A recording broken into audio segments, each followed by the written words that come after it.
আর পশ্চিম মেদিনীপুরের ভবানীপুরের একটা রাস্তা দেখাবো। এই তো শীতকাল, এখনো রাস্তা সারাই হয়নি, এখনো ভোগান্তির এক শেষ। বর্ষার সময় তো যাতা অবস্থা ছিল, এখনো ভোগান্তির এক শেষ। 200 মিটার মাত্র রাস্তা সারানো হয়েছে পঞ্চায়েতের তরফে। বাকি অংশ যে কে সেই কেন? বাকি অংশ যে কে সেই কেন? বাকি অংশ কার আন্ডারে, কেন সারানো হয়নি?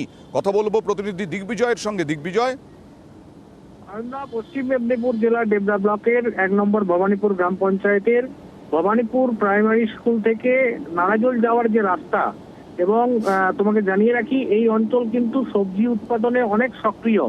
বিভিন্ন জায়গায় এখান থেকে সবজি উৎপাদন হয়, তার জন্য গাড়ি নিয়ে আসতে হয়, ছোট গাড়ি। কিন্তু রাস্তা খারাপ থাকার জন্য কিন্তু সেই সমস্ত গাড়িও ঢুকতে পারে না।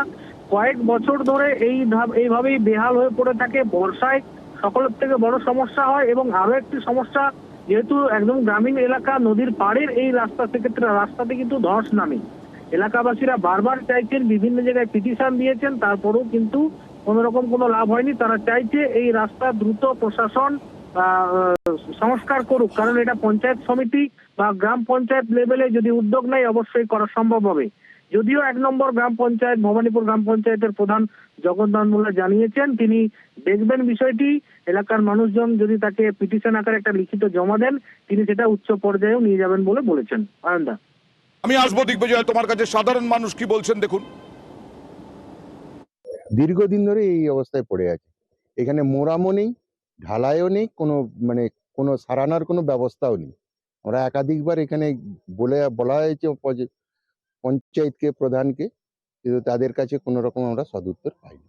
ভবানীপুর ভাঙাবাঁধ এবং পার্শ্ববর্তী দুর্লভচোক, সিঙ্গারগড়, এই রাস্তাটার উপর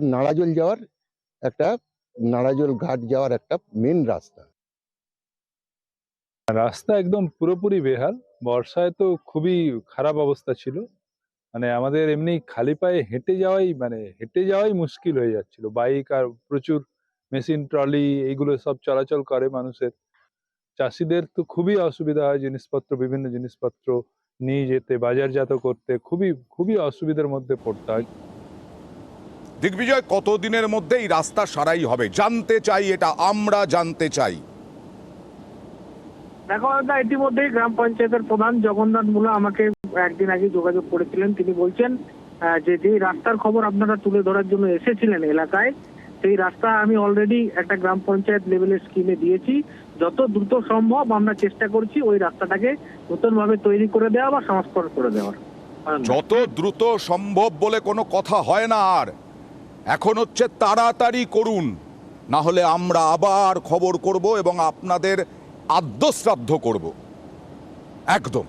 দেখুন পঞ্চায়েত প্রধান। আমরাও গ্রাম পঞ্চায়েত থেকে বা আমি ব্যক্তিগতভাবে বিভিন্ন জায়গায় দরবার করেছি, বিভিন্ন রাস্তা। আমাদের শুধু এই রাস্তার জন্য আরো যেখানে প্রতিদিন হাজার হাজার মানুষ যাতায়াত করে, যেগুলি মেন রাস্তা বলা হয় অঞ্চলের, সেগুলিও খুব বেহাল দশা। এখনো পর্যন্ত উপর থেকে কোনো সাড়া পাইনি বা স্যাংশন লেটার পাইনি যাতে এই রাস্তাটি হয়। আমিও প্রশাসনের কাছেও, আমার ঊর্ধ্বতন কর্তৃপক্ষ হচ্ছে, আমিও আবেদন করব